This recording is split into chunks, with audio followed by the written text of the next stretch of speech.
Com o descobrimento marítimo e o impulso pela navegação para as Índias, o contato estabelecido com outras partes do mundo acarretou no declínio do poder da nobreza e da igreja, fazendo com que muitos questionassem o mundo com base em suas próprias experiências, gerando o surgimento do antropocentrismo. Ou seja, o homem era o centro de tudo, modificando assim o modo com que os europeus viam o planeta.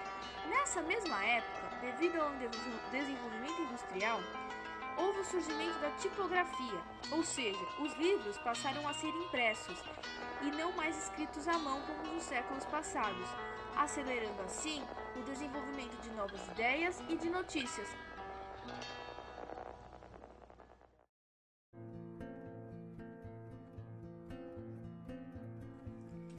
Os classicistas gostavam de recontar antigas lendas, fosse por meio da literatura, através de romance, contos e poesia, ou até mesmo através de artes plásticas, como a pintura e a escultura, tendo como personagem os deuses, os heróis lendários e personagens históricos importantes da Grécia e da Roma antiga. A mitologia foi a sua musa inspiradora.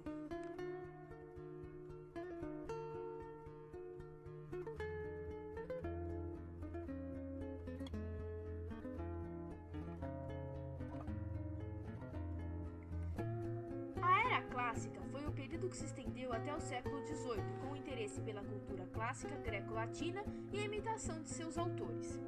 De maneira geral, pode-se dizer que o classicismo se traduz no estudo, tradução e repercussão da difusão da cultura greco-romana.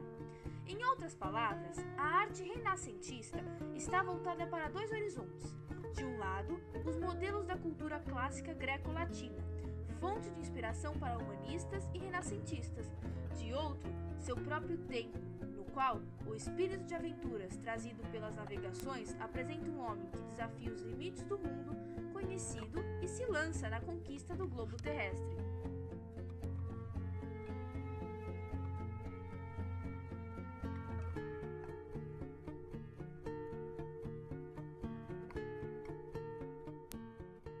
As principais características do classicismo são o fusionismo, que era a mitologia pagã e cristã, a simplicidade, a clareza e a concisão, o equilíbrio, a harmonia e o senso de proporção, a mimese, imitação da natureza, por Aristóteles. Os sonetos eram formados de 2 quartetos e 2 tercetos. Os versos eram até com 10 sílabas métricas. Era um estilo doce e novo, era uma medida nova. Rimas eram consonantais, por até vezes até ricas. Também existia a presença do antropocentrismo, que era quando o homem era o centro de tudo. O individualismo, que se baseava em um conceito político, moral e social.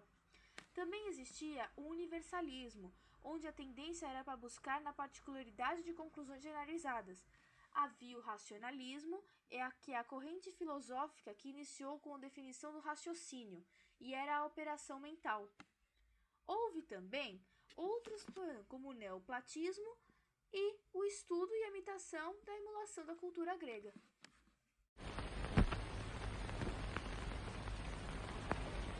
Amor é fogo que arde sem se ver, é ferida que dói e não se sente, é um contentamento descontente, é dor que desatina sem doer. É um não querer mais que bem querer, é solitário andar por entre a gente. É um não contentar-se de contente, é cuidar que se ganha em se perder. É um sentir-se preso por vontade, é servir a quem vence o vencedor, é ter com quem nos mata a lealdade. Mas como causar pode o seu favor nos mortais corações conformidade, sendo assim tão contrário o mesmo amor?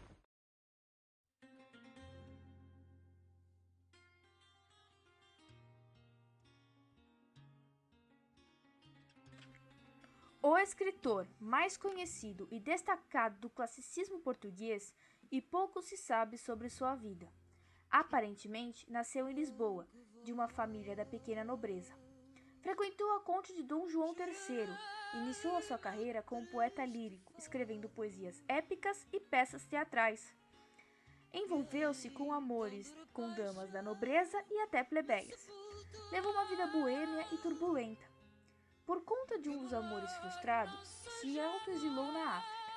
Lá, se tornou militar, onde também perdeu um olho em batalha. Foi preso várias vezes, combateu ao lado das forças portuguesas e escreveu a sua obra mais conhecida, Os Lusíadas. Os Lusíadas foi publicado em 1572 e mostra muito bem como era a visão do mundo e dos homens na época, algo próprio do classicismo. Serviu como uma reportagem de um dos fatos mais importantes da história portuguesa. O poema narra em cantos a viagem de Vasco da Gama às Índias. O enfoque maior é no povo português e em como conseguiu conquistar novas terras. Por isso, o enfoque é no povo e não há um personagem específico. Em sua obra, foi muito influenciado pela mitologia greco-romana. A base do amor para os poetas clássicos fundamentava-se em 3 pensamentos: o racionalismo, a idealização e o espiritualismo. Um outro poeta que o influenciou foi o filósofo grego Platão.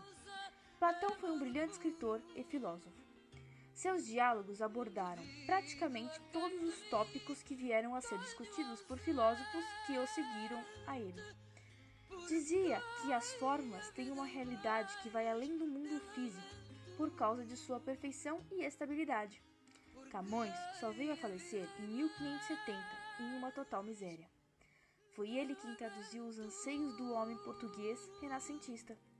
Camões morreu há mais de 400 anos, mas nunca esteve tão vivo.